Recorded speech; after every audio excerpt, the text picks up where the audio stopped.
नमस्कार मित्र आणि मैत्रिणींनो, वेलकम टू माय चॅनल. तुला जपणार आहे. आजच्या भागामध्ये हे दाखवलं गेलं आहे की ते मंजिरी आणि मार्जरीच्या गुफेमध्येही ते अथर्व अडकलेला असतो आणि मीरा त्याला खूप असा प्रयत्न करत असते सोडवण्याचा आणि ती अदृश्य भिंतीच्या आड एकदम दडलेली असते. मार्जरी म्हणते की अथर्वला जर तुला सोडवायचं असलं तर तुला मूळ जन्माला घालायलाच लागणार आहे. मीरा म्हणते नाही, मी काही जरी झालं तरी मी मूळ जन्माला घालणार नाही आणि अथर्वलाही सोडवल्याशिवाय राहणार नाही. असं म्हणत असताना अथर्वच्या आजूबाजूने एकदम लाल बुंदा असा आगीचा गोळा पसरलेला असतो. मंजिरी आणि मार्जरी हे पाहून खूप आनंदित होतात. त्यांना काय विचारायलाच नको असं काही झालेलं असतं. मीरा खूप जोरात अथर्व असं म्हणून ओरडते आणि झोपेतून जागी होते. अथर्व म्हणतो, काय झालं मीरा, एवढी का घाबरली आहेस तू? तो पण मीरा त्याच्याकडे पाहते, घट्ट मिठी मारते. वेदाचे बाबा, तुम्ही ठीक तरी आहात ना? तुम्हाला काही झालं नाही ना? तोपर्यंत अथर्व म्हणतो, नाही ग, मला नाही काय झालेलं, पण तू कशाला काळजी करते? ती माया काहीही करणार नाही आहे मला, तुला माहिती आहे ना? असं काही झाल्यानंतर परत आपल्याला सकाळी इथे झाल्यानंतर सगळे काही नाश्त्यासाठी बसलेले असतात आणि ह्या दामोदर, नर्मदा, अजित आणि मायाचा प्लॅन असतो की अथर्वच्या कॉफीमध्ये आपण गुंगीचं औषध मिसळायचं, त्याच्यामुळे आपला प्लॅन एकदम सक्सेस होईल. अजित म्हणतो की अरे अथर्व, मी जे काही डिझाईन चॉईस केली आहेत ना अजित म्हणतो की अथर्व, मी काही डिझाईन जी चॉईस केली आहेत ना तेवढी बघ ना. अथर्व म्हणतो की कोणत्या डिझाईन आहेत बघू बर. अथर्व तो डिझाईन पाहत असताना माया, नर्मदा आणि दामोदर म्हणतात की माया पटकन जा आणि त्याच्या कॉफीमध्ये तू जे काही गुंगीचं औषध आणलं आहेस ना ते टाक. पण माया म्हणते की ह्या मीराला कसं काय इथून नर्मदा मीराला किचनमध्ये पाठवते सगळ्यांसाठी चहा आणण्यासाठी, त्यामुळे त्यांना एकदम आसान होतं. अजित त्याला दाखवत असताना माया बरोबर तिचा प्लॅन करते, जाग्यावर येऊन बसते. अथर्वचं काही लक्ष नसतं की मायाने काय केलं.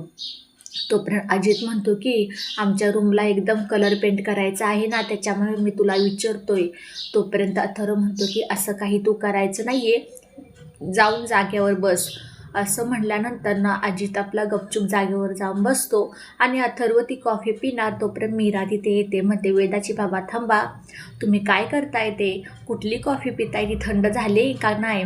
अथर्व म्हणतो, नाही ग मीरा, अजिबात नाही, तू जी दिली होती ना तीच पित आहे मी. तोपर्यंत माया, नर्मदा, दामोदर, अभिजितला वाटतं की मीरा परत एकदा कॉफी त्याच्या हातामध्ये देते आणि तीच कॉफी अथर्व पितो.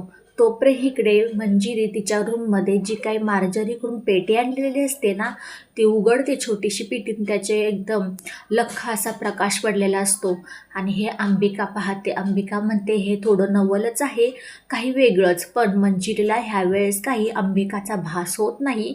ती एकदम मग्न होऊन त्या पेटीकडे पाहत राहते. हे सगळं काही झाल्यानंतर तिला मंजिरीला वाटतं की आपल्या पाठीमागे कोणीतरी उभा आहे, पण तोपर्यंत अंबिका तिथून निघून जाते. अंबिका तिथून निघून गेल्यानंतर मंजिरी मागे वळून पाहते तर काय कोणीही नसतं.